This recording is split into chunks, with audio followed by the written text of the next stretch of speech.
Israel is not only waging war on Gaza, it's also increasing the frequency and intensity of its incursions in the occupied West Bank, as Imran mentioned.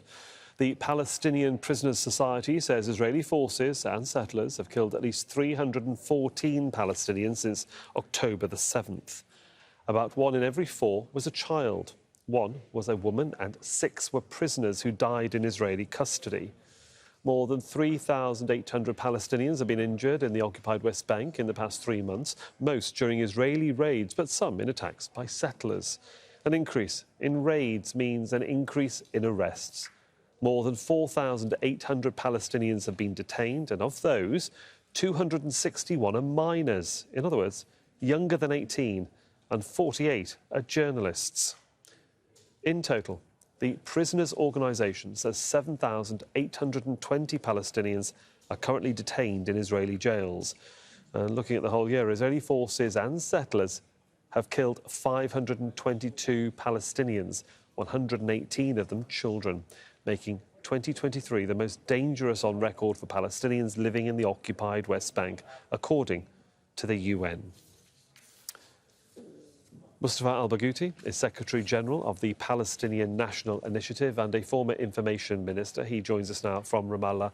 Mr. Barghouti, good to have you with us on the programme. You have been in Ramallah, obviously, all this time. Before I ask you sort of the in-depth of conversation we want to have about what's been happening overnight in your region, what inclination did you have that there was a problem in the early hours of this morning? Well, this morning they invaded Ramallah, not only, one neighborhood. They invaded several neighborhoods in Ramallah, as they did in Hebron and Halhul and in Tulkarem and Jenin. Practically what is happening is that Israel is reoccupying the West Bank completely. They are marginalising the Palestinian Authority, depriving it from all its authorities.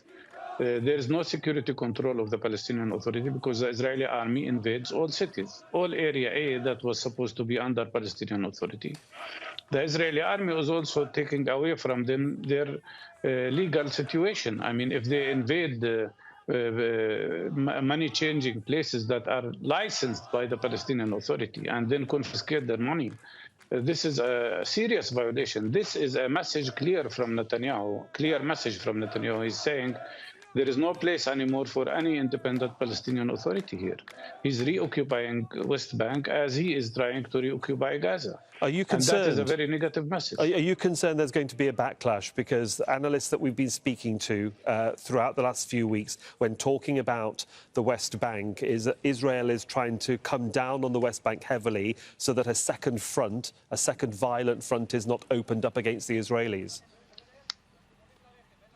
Well, as you said, no, this is not the case. Actually, Netanyahu is trying to provoke a second front, not to suppress a second front. When he kills more than 522 people in the West Bank, when he kills since the 7th of October 314, of those 66 are children and women additionally, and civilian, all of them are civilians. And when he arrests more than almost 5,000 new Palestinians and puts them in very difficult conditions, he is trying, and Netanyahu didn't hide that. He spoke about that verbally and clearly. He said he wants to open another front in the West Bank.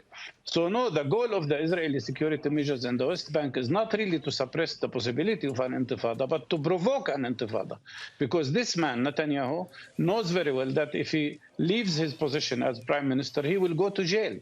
This man wants to extend the war in Gaza, to expand it, to continue it as long as possible. He wants to open the northern front as well, and he wants a third front in the West Bank, because his survival depends on the continuation of this terrible war. If that is the case, Mr. Barghouti, then where is the Palestinian Authority, and where are the raised voices of the Palestinian Authority, including its president, Mahmoud Abbas?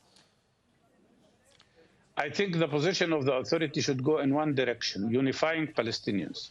And what we need now is more than any time before, a unified Palestinian national leadership and a unified Palestinian interim government, giving the people eventually the right to choose their leaders through free democratic elections.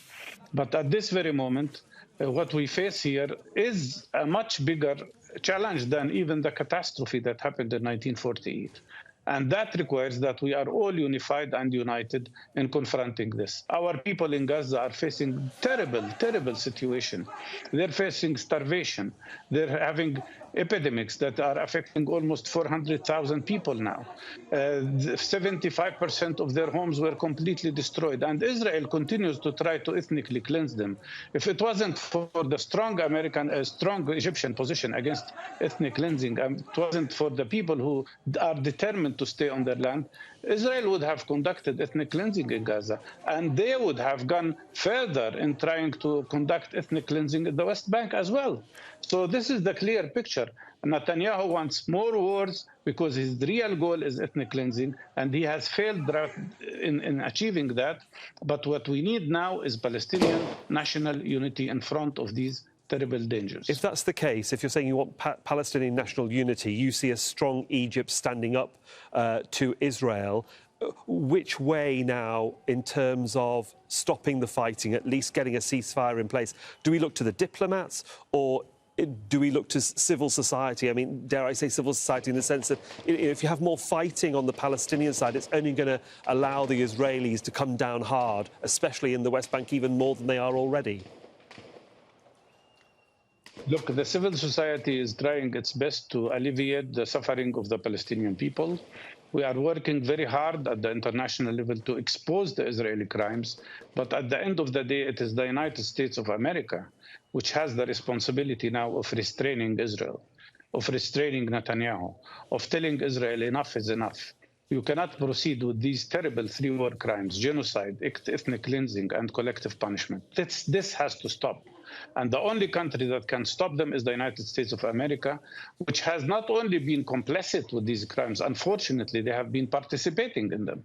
And that's why they have a responsibility. And what we need immediately is ceasefire, permanent, continuous ceasefire to stop the atrocities, to stop the killing of the people, and then initiate negotiations about exchange of prisoners. And maybe then start a true, real political process to achieve the goal, the main goal, the cause of all problems, which is ending the Israeli occupation of Palestinian land. Mustafa Barghouti from the Palestinian National Initiative. Thanks so much for your time, sir. Thank you.